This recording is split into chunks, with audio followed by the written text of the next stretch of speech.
Welcome to our latest episode of the Energy Lab podcast. Today we are joined by an exceptional guest, Dennis Berry.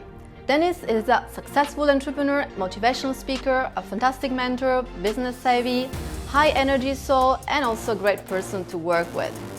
He's what I like to call a connector, a go-giver, and an energy powerhouse. Everybody's looking for the shortcut for business and success, but the shortcut is actually doing it. The best way to get where you want to go is to help people get where they want to go. Like the word entrepreneur, it's such a sexy word, but it's really just about the hardest thing to do. We have money problems, things aren't going the right way. The more successful you get, the more enemies you make too. So all these things, most people quit right here. The 1% get it to the top. And those are the ones we hear about. And we're like, how did they do it? Why are they must have got lucky. Dennis is well known for his insightful perspective on business, success, entrepreneurship, and overcoming failure. In our conversation, he shares about his entrepreneurial journey and offers some practical advice on managing stress, adopting problem-solving approach, and also achieving business goals through what I like to call a mindful living. Success is really a mindset, but how? How do I do that? We're not business owners, we're firefighters. Everybody's talking about meditation, but it's so scary for people. And I think a lot of it is our perception of we don't need to be sitting in orange robes in the Himalayas for 3 months to meditate. We're not the Dalai Lama. Your body is very intelligent. It'll tell you when it's time to stop. If you don't listen to it, it'll just stop. If I was so attached to the fact that I had to get up, I have to do, and the whole world stopped. Dennis Berry, a very warm welcome to the Energy Lab podcast. Thank you to be here today. Thank you so much for asking. I'm so excited to talk with you because I love your energy. I love everything that you and Marcus stand for with your helping people change their lives and become healthier, which is vital for success. I think a big reason, especially today, that a lot of people fall short of their dreams and goals is because they're not making health a priority. So I love how you're helping people navigate through the muck that's out there with marketing and everything and helping them get healthy again. Thank you, Dennis. So you are a proud networker, a go-giver. I have this feeling many times, and also true powerhouse of energy. So I think the good energy recognizes itself, and connects as well. So I said I have prepared a few ideas or questions, but first of all, I would love to know what's your superpower. My superpower, I think, is my communication, my ability to bring people together. I really enjoy that. I love. I built my whole business around networking and community, and because there's no shortcuts, and we've talked about this before. Everybody's looking for the shortcut for business and success, but the shortcut is actually doing things the right way, and that comes from building relationships, like foundational relationships, and eventually out of that comes business. But when our focus is really on the relationship, being genuine and authentic, and helping people. The best way to get where you want to go is to help people get where they want to go.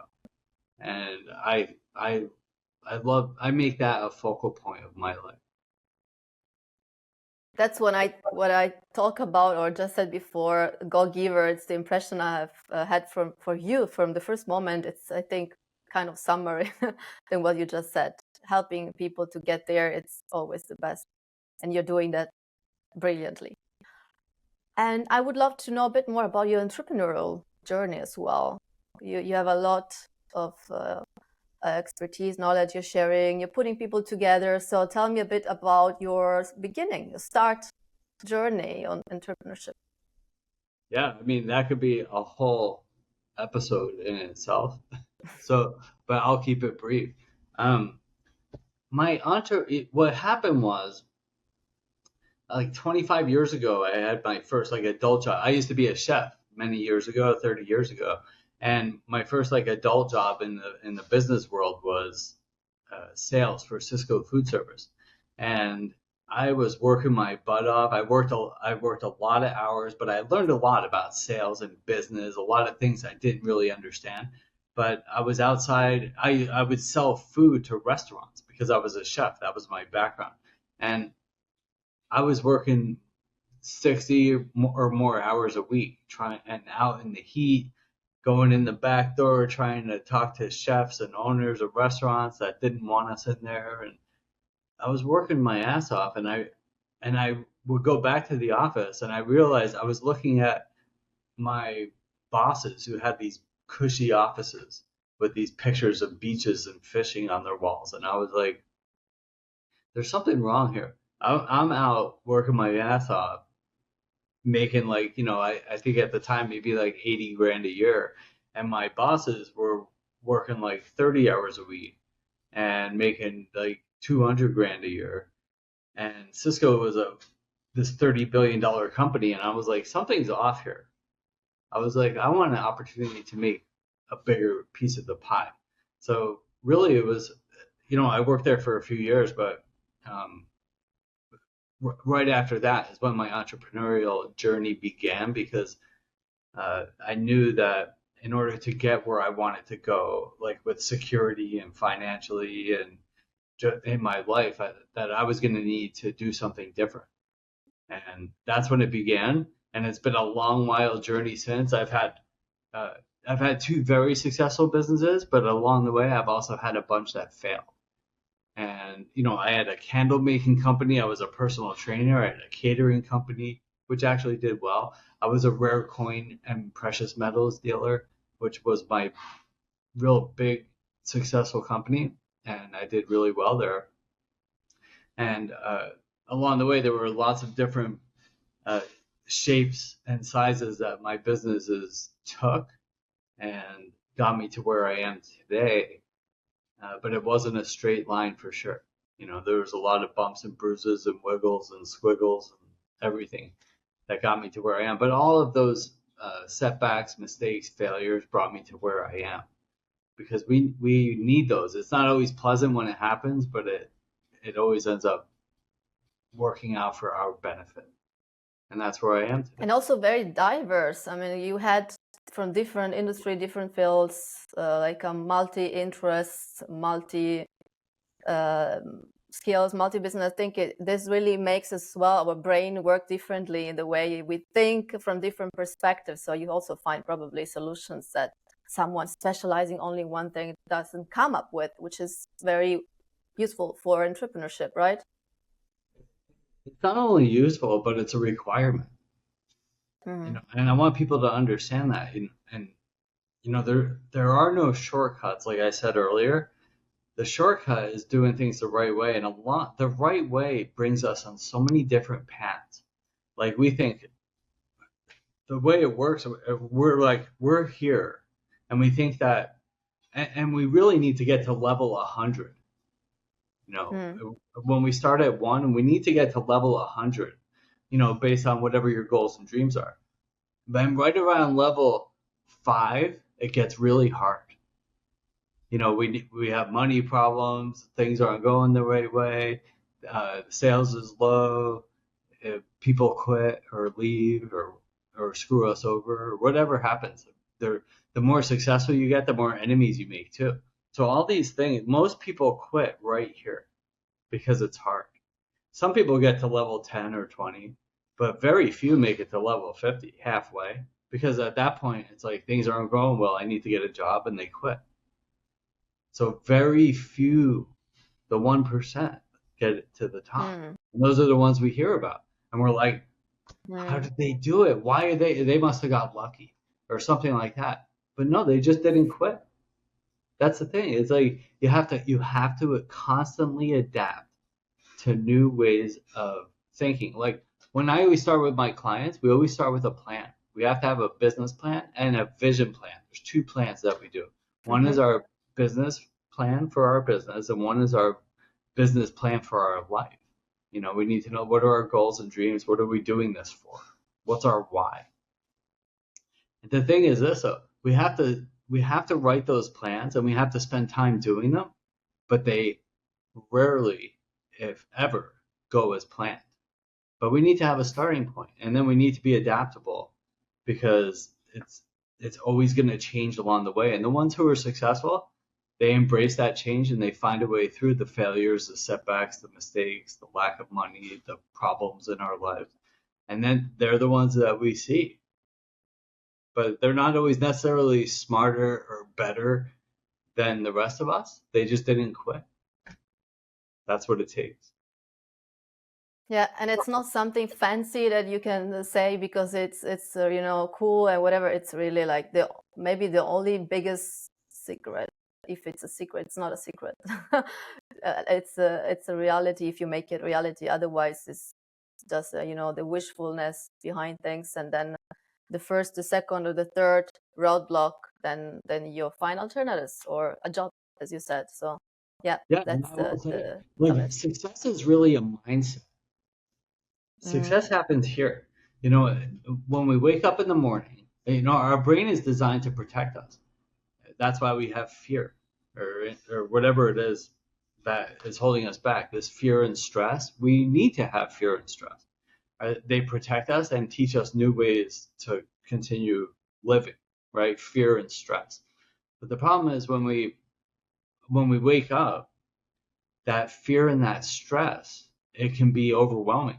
So we need to redirect or not let it be so overwhelming because we could say, oh, I'm a failure. They're better than me. I can't do this. I don't deserve this. And if you carry those thoughts throughout your day, then you can't do it.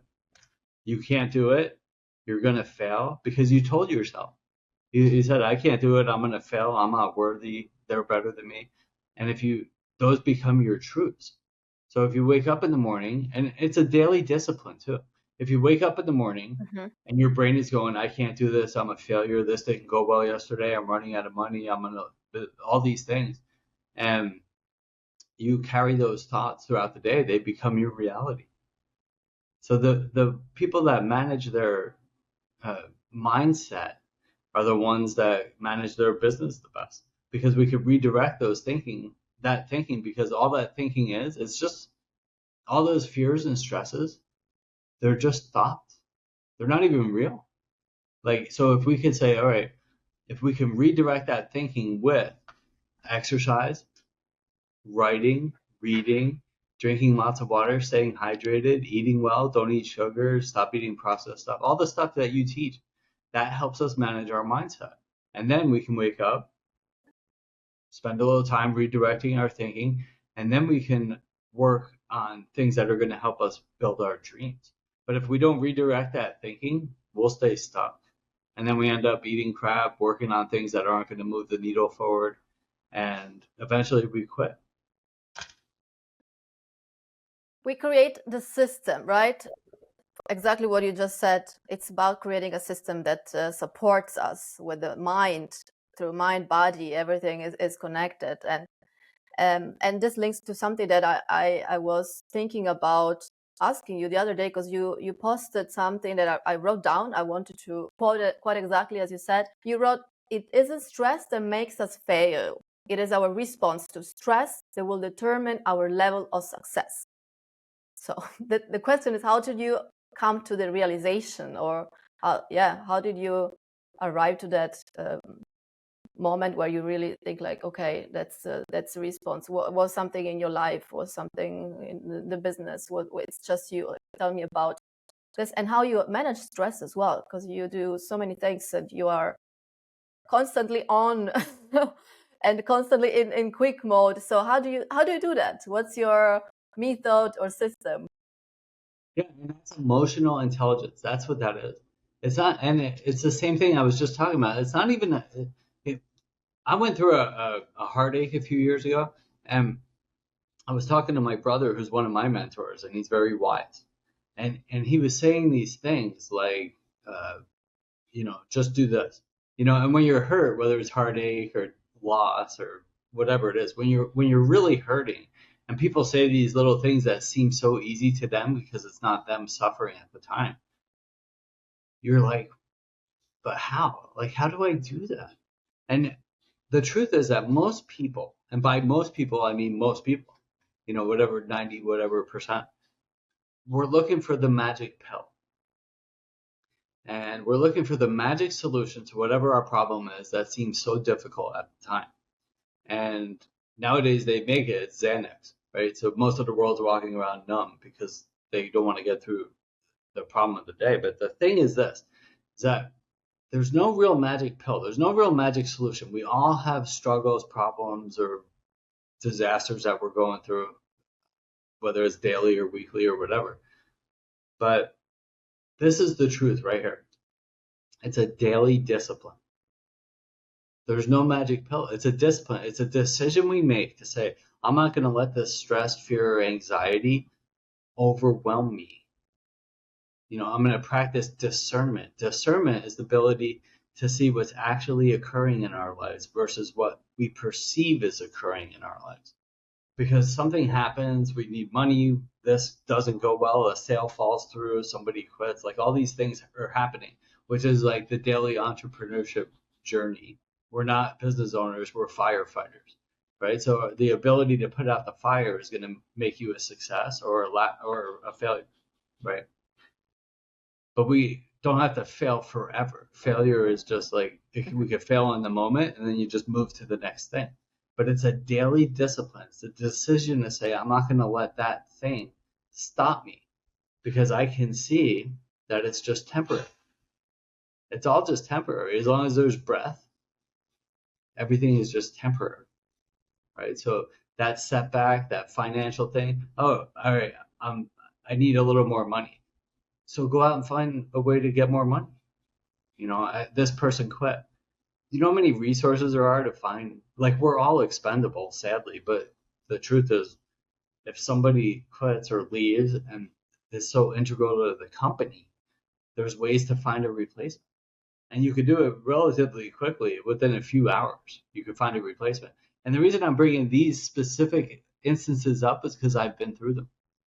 And I was paralyzed by, I had a web developer leave in the last couple of years, and I really let it paralyze me to the point where it ruined one of my customers' experiences, and it made me and my company look bad.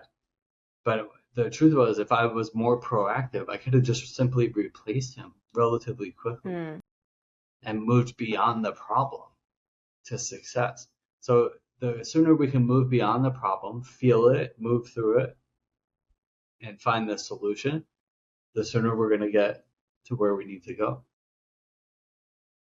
Do you think sometimes we get attached to the problem so strongly that we focus more on the problem, and then we just think like the problem is so big and we are so focused there and we don't find solution, but we're not looking at the other side on the solution, right? Yeah. And that's something that it happens in subconscious sometimes, and we don't even realize it. Like, I'm thinking about myself as well sometimes, right? Yeah, and awareness is key, and that comes from mindful living, which I know you understand this. And when you're living mindfully, then you have a better shot at the awareness. Like, not everybody. One, there's a huge population, and I'm not saying this like I'm like a guru or anything like that. I'm definitely not. But there's a huge population that has zero awareness, and they just live in the problem. They're the ones driving around, road rage and anger and all this stuff, causing relationship problems and health, like all these problems in the world.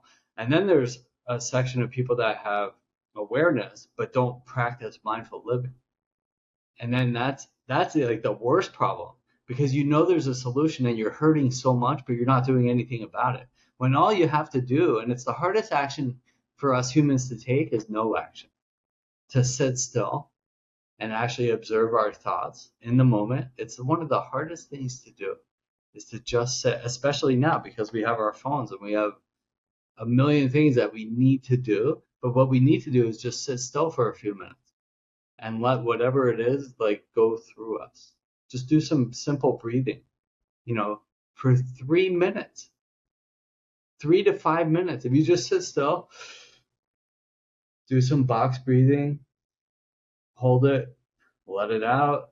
Like, so much, all the solutions that we're looking for in our business, our relationships, our lives in general, they're all sitting in the silence, in the stillness. And we're always like scrambling to find the answers and the solutions to these big problems in our lives. If we just sit still, they all come to us. But it's counterintuitive. instead of Googling what's the solution to a problem, the best is to look inside. We always look outside. And that's a little bit of a paradox, because mindfulness and mindful living, it's getting a bit, more spread in terms of, maybe even the awareness that there is a way, right? We're talking more about it. But at the same time, we are more distracted from everything going on because of our technology, because of the time we're living. So that's exactly where we needed the most, that we search more outside instead of inside. And it's challenging. I mean, even the 2-3 minutes, I remember the first time I tried it, I felt like a struggle right and left in my mind. And it was really painful to understand how difficult it is, and it shouldn't be actually like this.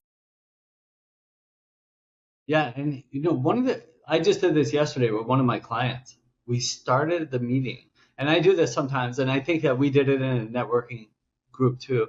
And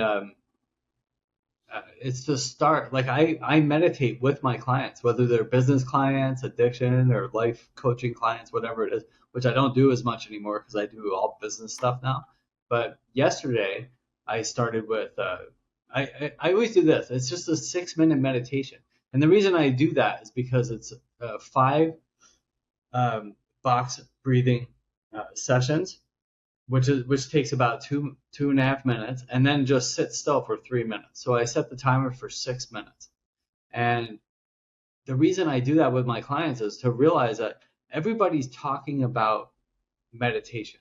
We see it everywhere. Meditate, do meditation. But it's so scary for people. And I think a lot of it is our perception of what meditation is. We don't need to be sitting in orange robes in the Himalayas for 3 months to meditate. We're not the Dalai Lama. And even the Dalai Lama struggles with life because it's a human condition. It's not anything other than that. So he just happens to live a more mindful, he dedicated his life to meditation and mindfulness. So we don't do that. So we have to live in the real world, or we choose to live in the real world, this crazy world that we call the real world. And so we need to put our mind in the right direction in order to not get sick living in this crazy real world that we live in. And when I do that with people and realize that you're not going to die by sitting still for 6 minutes, then they can apply it in their lives. So I tell people, I was like, you don't need to meditate for 45 minutes when you start. In fact, don't do that, because it will scare the hell out of you and you won't ever do it again. So let's start with a 5 or 6 minute meditation. And then the other thing is this, is like, once we do that, if you start your day that way and then go about your day mindfully, with intention, it's still, your day is still not going to go perfect. And people think, oh, I'm having a really shitty day. But are you really having a bad day, or did you have a bad 5 minutes? Right? And this is where mindfulness comes in. This is where you can use discernment to say, all right, well, this isn't a disaster. My life's not falling apart. It's just something didn't go well for 5 minutes. I don't have to ruin the next 18 hours of my life waiting for tomorrow morning to start my day over. I could just go sit still. I can go sit on the toilet for 5 minutes and get refocused and recentered and go out and build your dreams. So that's mindful living. It's not really much more difficult than that, and it's a choice we make, and it's a discipline that starts when we wake up in the morning. I love what you're saying, because it goes to the essence of mindfulness. Nothing fancy again. It's the simple act of being there, present, and seeing things in perspective, that it's not the whole day ruined if you spend the 5 minutes, not doing what you wanted, or it didn't go as planned, or whatever. It's just that moment. That's it. Then you close it. Next. So I guess, tell me. No, last night I was making dinner. This is a great example, and I cut my finger. And I used to be a chef, and I had my knife sharpened a few days ago, and I had because I'm always doing 5 things at once, and a lot of this was because I was a chef. It's like you have to do 5 or 10 things at once, and So I had the grill and the stove top on, and I was doing all these things, and I cut my finger, and it was pretty bad, and it was bloody. And I was like, oh my God, now I've been through this before. And at first I was like, fuck, because that's our human reaction, right? It's not, I'm not perfect. I still like, oh my God. I was angry. But then I recentered. I was like, all right, well, I still have all these things going on. I'm not going to ruin my dinner and my life because I cut my finger. So I did the things I needed to do with the food, and I put my Band-Aid on, a little Neosporin, and I cleaned it out, and I wrapped tape around it so it didn't get wet, and I can continue to move. And then I just finished cooking dinner and had dinner. It's a metaphor for life. It's like whatever's happening, just like, all right, let's take a breath. What's really happening now? Just clean yourself up. Just do the next right thing. For I've been sober 21 years. And early on in sobriety, like we always think about that the drugs and alcohol is the problem. And the drugs and alcohol are not the problem. It's what I'm using to cope with the real problem, which is my thinking.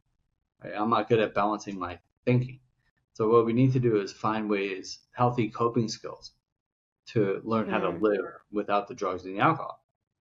And part of that is like pausing. You know, there's different techniques that we're not going to get into now, but finding ways to cope in a couple minutes instead of a couple months of ruining your life because of one little problem. And you find your way through it and then move on to the next thing. That's real emotional intelligence. And that's what Mm. it takes to be successful. You've heard me talk about this stuff before, but it's like the word entrepreneur, it's such a sexy word. Like people like saying, I'm an entrepreneur, I'm a CEO, I do all these things. But it's really just about the hardest thing to do, build a stable, profitable business. And all these ads that are out there that are like make $50,000 a month working from home, 1 hour a day in your underwear, like they don't work. The real building a real stable, profitable business, it's not going to take a month. It could take to build a really stable, profitable business. It's going to take like between 3 to 10 years for some people, and that's not a popular opinion either. So you don't see that a lot in social media posts because people are trying to sell their Of services. course. It's Yeah, not sexy. Who would buy it? I mean, let's be honest. You cannot sell it that way because it's out of our quick reward system. It needs to happen ideally in a few days, not even a month, and then you're already a millionaire. And that's exactly what is then the struggle of the ones that quit, because it's not like they're selling the dream, but it's like the reality. So I think that we need to kind of demystifying all those BS behind those topics. I mean, you can also get so lucky that you are one of the very few to have exactly the right idea, exactly the right moment with the right people, and you get that overnight success, and you don't even need to sacrifice your health because you are fit, look great, play fantastic, and feel awesome. But most of the no, and cases, that's along not the the reality. way, like in order, I really want to reframe that too and set the right expectations. It takes time and effort, right? It takes time, effort, and sacrifice in order to build a stable, profitable business. But that doesn't mean along the way you can't make money and support yourself. It just means that like getting to that point where you're like buying Ferraris and hanging out on the beach, like that takes that there's a cost for everything, and that cost isn't always money. It's time, effort, sacrifice, relationships, health. Like the people, somebody close to me is a billionaire, and he ended up in the hospital over the last 20 years multiple times with health conditions. Hmm. Like there was a sacrifice that he had to make to get that level of income, and not everybody's willing to pay those prices. And then they're feel like the world's against them and everything like that. But just set the right expectations. You can start making money in your business the day after you start your business. But until it gets to that point where it's a stable, profitable business that you can depend on, that takes time. It could take 6 months, it could take a year, it could take 6 years. And having that, not falling into the marketing trap and really setting the right expectations for yourself is really important. Dennis, you told us what you do well in terms of mindfulness and the practices behind it, but is there anything that you know you should do better or improve in if you look at your entrepreneurial journey and your lifestyle, anything that you know you should improve, work into? Yeah, and it's funny you say that because on my vision plan, which I do also, and uh, there's a SWOT and a business and every business plan is what's called a SWOT analysis. Do you know what a SWOT analysis is? Yes, risk, strength, weaknesses. I don't. Yeah, the four of them. Yeah, it's strengths, Weaknesses, weaknesses, strength, opportunities, and threats. and threats. Yeah, And yeah. yeah, so and it's a really important thing to do, to be honest with yourself, because if you can't be honest with yourself, you're not going to get really far. So my weaknesses, I was just looking at it yesterday too. There's a couple. One is I take on too much. I'm not good at saying no. You know, saying no is a superpower, and if you can do it and have healthy boundaries, it really saves a lot of stress in your life. I'm not awesome at that, and I definitely overcommit. And then the other thing is my perfectionism, which is which is an illusion, right? None of us is perfect, and nothing is ever going to be perfect. Yet we all struggle with that, which also leads to procrastination. And I'm not a huge procrastinator, but I can spend time. Uh, I can waste time on trying to make sure things are perfect. And it's not that I don't take action, because I take a lot of action, but I can get stuck on trying to make things perfect, which ends up costing me time and money too. So those are my two big ones. I also in the past have gotten into the sugar trap because I don't drink Mm. or do drugs or smoke or any of a lot of the other outlets that people do. So I tend to eat too much. So those are my big flaws that I can see. I'm sure there's some people in my life that can point out a few more, but It depends who you ask, right? If you ask someone close to you and say, okay, yeah, a whole list, and you just identified three, but so someone else could make a whole list. yeah, so you're in one of my groups, in one of my networking business groups. So what would you say is one of my flaws? You do a lot. At least it's a perception. They probably you have so many things that you do, you start, you do. I mean, I'm probably not only part of it, so I can definitely understand, and I believe you when you say I take too many things on, and then probably you feel it later. I didn't like when you were sick and you said that you were doing too much. So I thought like, okay, probably you were not filling your own body limits or taking rest. So this is something that was not good to hear, because it means that you were going much more ahead of what your own system could support you to. So this is something that the only thing. Otherwise, I think we need just a few more conversations to identify other points. No, yeah, that's interesting. It was a couple months ago that I got sick. It was early February, and I got really sick. I was really sick, and I had an infection in my lungs and in my ears, and it was a mess. And I think we always look to the germs and the external circumstances, but I think really that it was me overdoing it, and it's not sustainable. Like the level of work that I was doing for the last like 2 years, I think it finally caught up with me. And your body is very intelligent. It'll tell you when it's time to stop. If you don't listen to it, it'll just stop. And then because it's fun, like there's always like every once in a while you'll get like some sniffles or something like or a little tickle in your throat, and you think, oh, or you feel warm, oh, maybe I'm getting sick. or I'm not sure, but you can continue to work and continue to operate or do whatever your responsibilities are. And then there's time when you get sick and you can't do anything. Like I was laying in bed for like 8 days. I couldn't do anything. I was laying there holding my phone like this, like pretending, trying to like work and do stuff. It was all I could do. Like it would take me like I'm like, oh, I have to go to the bathroom, and it would take me like 5 minutes to get up and walk to the bathroom, which is about, you know, 3 meters away from where I was laying. And that was just, I believe it was my body saying, you're going to stop now for a little while. And there's nothing you could do about it. And So guess you what? talk about, But yeah, guess what?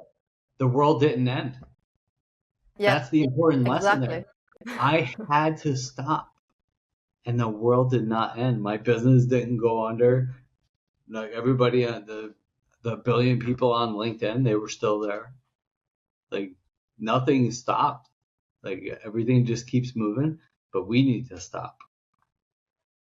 Yes, and we need to understand exactly that intelligence that it's in our body, because our immune system reacts as well according to how much attention you pay to that intelligence. It's like with emotional intelligence, you talk a lot about the body intelligence. It gives you specific signs. It tells you.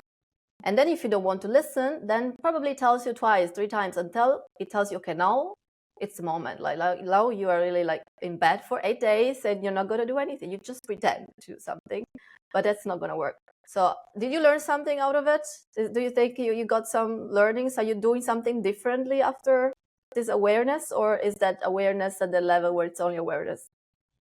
No, I've made a lot of changes actually, and and they're hard because we don't like change.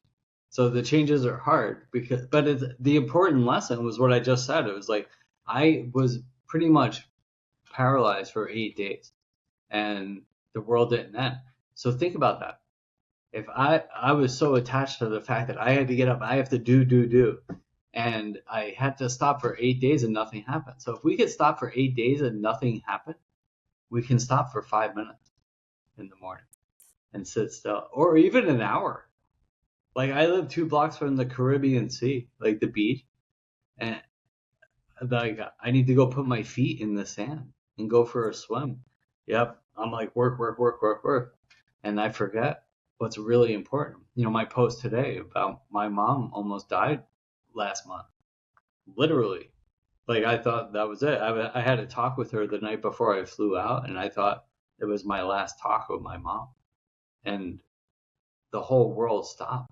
Like I realized I didn't, all these problems I thought I had, which I was talking about in my post, I realized I don't have any problems.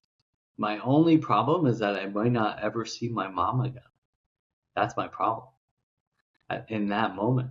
So that's discernment, right? That's the ability to see, is this really a problem, or am I perceiving it as a problem?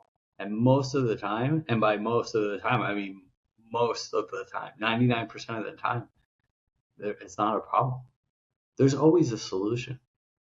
But if we stay stuck in the problem, then we're going to continue to have a problem. Yes, that's the point. Focusing on the solution instead of being stuck on the problem. What you were saying before as well. Dennis, one other questions. What are, in your opinion, some misconceptions about being an entrepreneur, successful entrepreneur, and staying fit on the same time? Because so we all this, hustling and all those, suffering, and you need to go through the pain. And of course, you don't need to quit and everything. But what are the things that can make it more sustainable with in your experience, in your eyes? Yeah. Yeah, great question. I mean, it's pretty much everything we were just talking about, but remembering like what I was just talking about with my mom.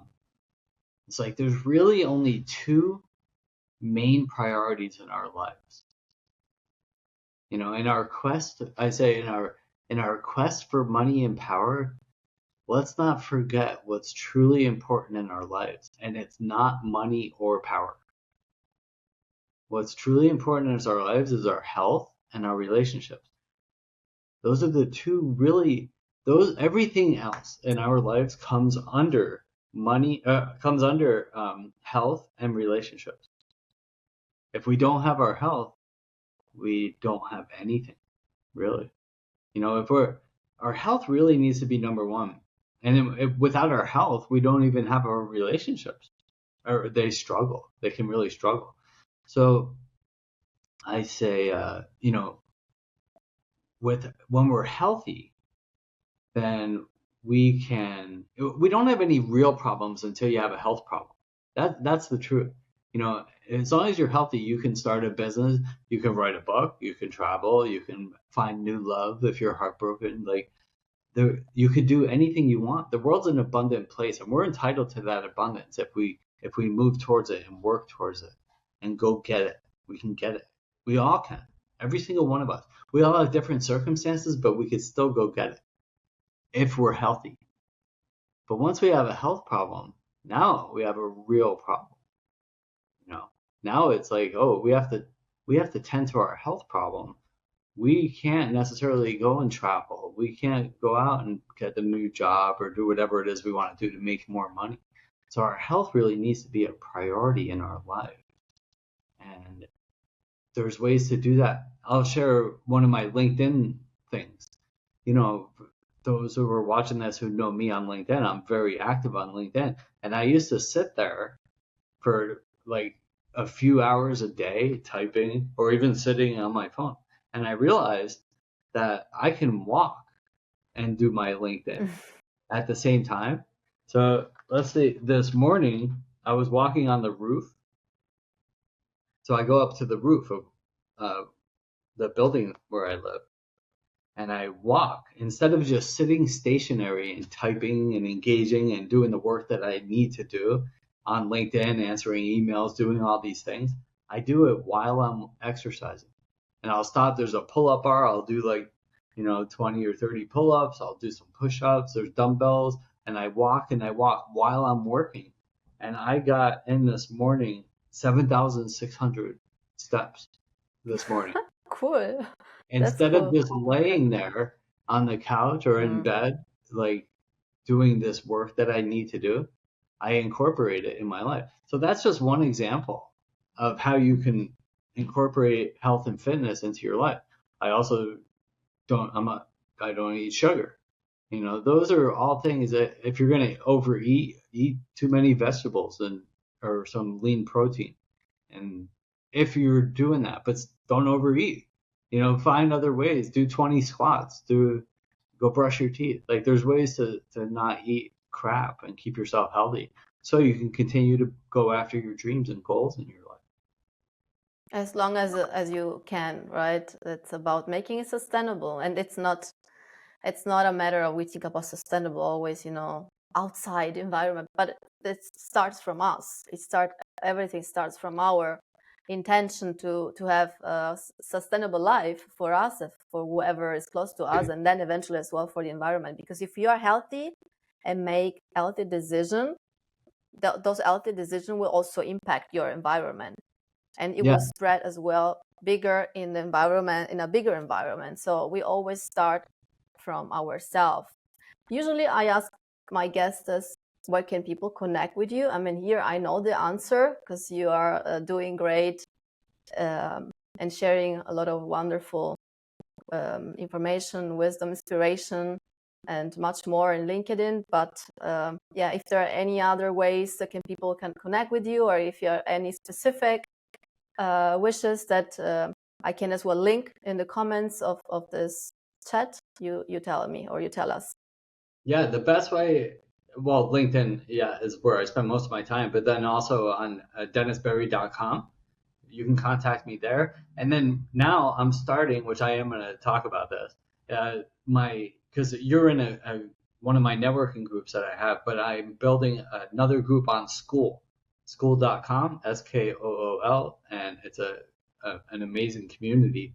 And I'm building that, and that's where we're going to talk business. And we're going to have weekly meetings. There's classes in there. I have courses, digital courses, uh, podcasts, newsletter, like everything that you need to build a stable, profitable business is going to be in that group. And anybody can join that group. That is a paid group, but currently the price is half of what it's going to be. Right now it's like $47, but pretty soon it's going to be $100 a month. But I encourage anybody who wants to build a stable, profitable business alongside people like you and other influencers and entrepreneurs, come join us. You're going to learn a lot, and I think you can attest to that. I drop a lot of good information on how to become successful. Yeah, I will test it myself, and I mean, no, I know you, I know your work, so I would blind recommend anyone, but I will definitely check in more and share as well the links, so that it looks like the place to be for getting all the resources, the knowledge, and the help needed. And it's a very nice platform that I got to see the first time thanks to you. That sounds like it's a really tool to bring everything together and provide the best value for those who want to grow, Yeah, learn, and thrive there. Yeah. yeah, and it's called the Epic Entrepreneurs because that's what we are. We're epic entrepreneurs. So I just wanted to say that. If you're looking on school, or we'll have the link to Yeah. it here, or you can check it out on LinkedIn. I talk about it there. Epic Entrepreneurs. Come join us. Fantastic. Thank you, Dennis. It's been wonderful. Great pleasure to talk to you. And you Thank as you. well. It's Thank you so much for the always opportunity. nice. Thanks to you. Take care.